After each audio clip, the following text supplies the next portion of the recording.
Finally अब हम कहीं के लिए निकल रहे हैं और हम कहाँ निकल रहे हैं वो हम बिल्कुल भी नहीं बताएंगे कि जब हम पहुँच जाएंगे मुँह मत बनाएंगे तब बताएंगे। और कुछ आरू का अतरंगी सा जो उसने अटायर लिया वो और ये हमारी पैकिंग। कहीं चले हम कौन से चाबी। हेलो एवरीवन, एक बार फिर से आप सबका स्वागत है दामिनी आशीष व्लॉग्स में। तो डेफिनेटली काफ़ी दिनों के बाद मेरा व्लॉग्स आ रहा है। तो ये एक दिन पुराना व्लॉग्स है जब मैं अपनी मम्मी के यहाँ पे जा रही थी, तो कुछ गाना बज रहा था और मैं एक्टिंग कर रही थी। तो मेरे जो पति देव है उनको भी वो भी फॉर्म में आ गए और वो मुझे स्टेशन ड्रॉप करने आए थे। फिर स्टेशन से मैं, मेरी बेटी, मेरी सिस्टर और उसकी जो डॉटर है, हम चारों लोग फिर मम्मी के यहाँ के लिए निकल गए थे। ऑलरेडी आपने इसके कुछ क्लिप्स मेरी बहन के व्लॉग्स में देख लिए होंगे। और ये विरार स्टेशन से निकलते हुए बहुत कंटिन्यू ट्राई कर रही थी फोकस पर फ़ोन कंटिन्यू फोकस नहीं हो पा रहा। तो उसके बाद फाइनली हम निकल गए। और आरू की तबीयत भी थोड़ी सी ठीक नहीं थी, उसके सर में दर्द हो रहा था। और आप यहाँ पे यानू को हमारे देख सकते हो।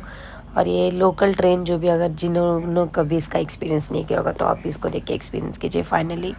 और यहाँ पे एक लेडीज़ थी, होममेड पूरन पोड़ी ये सारी चीज़ें बेच रही थी। फाइनली हम दहिसर स्टेशन पे उतर गए और वहाँ से उतरने के बाद हम निकल गए थे। और सामने तुरंत ही हम वहाँ पे निकल रहे थे तो एक दुर्गा जी का पंडाल लगा हुआ था। तो वहाँ पे हम वो पंडाल की तरफ गए। तो वहाँ पे मेरी नज़र नहीं गई, एक्चुअली मैं आरू की नज़र गई। और वहाँ पे उसने कुछ ऐसी चीज़ें देखी जो उसको भी काफ़ी अलग लगी। उसने मुझे टोका, मम्मा मम्मा देखो यहाँ पे इस तरीके से। तो अगर आप इस वीडियो को ध्यान से देखें आपको दिखेगा कि दुर्गा पंडाल के अंदर एक पर्सन बैठे हुए जिसे आप देख सकते हैं, मोमेडियन है और वो वहाँ पर बैठे हुए हैं। तो डेफ़िनेटली अगर हम इन चीज़ों से बाहर आ जाए तो काफ़ी अच्छा होगा। ये जो हिंदू मुस्लिम का हम करते रहते हैं, इस तरीके से रहेंगे तो किसी को भी प्रॉब्लम नहीं होगा। और यहाँ से फिर मैं निकल गई थी। मैं घर पर आने के बाद फिर गई थी, मेरा जो मैंने गोल्ड का ब्रेसलेट मेरे मामा की दुकान पर मैं गई थी, वहाँ से मैं ये ब्रेसलेट लेने गई थी। और फाइनली मैं अपना ब्रेसलेट, गोल्ड ब्रेसलेट लेकर आ गई थी।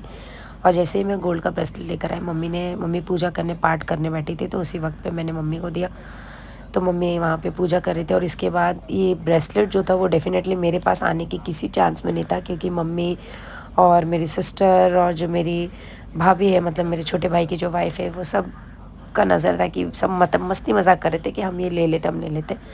और मम्मी बस बोल रही थी हंसते हुए कि अब ये यहीं पे ठीक है। और ये फाइनली आप मेरा लुक देख सकते हो, नाइट गरबा लुक और यार आरू का लुक है। तो फटाफट ये आरू का जो लहंगा था उसकी नानी ने ही दिया था।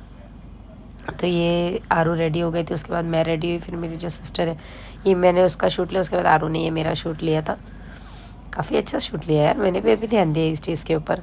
फिर ये सारा तैयार व्यार, थोड़े बहुत रील्स हमने बनाए थे। उसके बाद ये मेरे छोटे वाले भाई की वाइफ है और ये मेरे सिस्टर है। हम फाइनली सारे रेडी होके अराउंड 5 से 6 रील्स बनाने के बाद हम नीचे की तरफ आ गए थे। और यहाँ पे जो था ये गरबा अभी स्टार्ट नहीं हुआ था, हम नीचे आ गए थे काफ़ी जल्दी, क्योंकि गरबा स्टार्ट, एक तो ऑलरेडी महाराष्ट्र के अंदर एक इशू है 10 बजे तक गरबे को बंद करवा दिया जाता है। तो बस वही चल रहा था। उसके बाद रात को थक गए और ये सुबह सुबह मैं उठी तो जो भाभी है, मतलब इशिका जो है, जो मेरे भाई की भाई की वाइफ, उसने मेरे लिए सुबह सुबह नाश्ते में ये सारी चीज़ें बनाई थी। वड़े भी छाने थे, आलू भी बनाए थे और चाय भी बनाया था।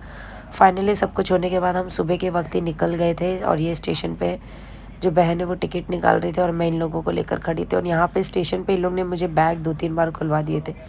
और ये हमने एसी ट्रेन लिया था क्योंकि बच्चों को लेकर आना था, तो फिर नॉर्मल लोकल ट्रेन में थोड़ी इशू होती है। तो अगर आपको मेरा वीडियो अच्छा लगा तो लाइक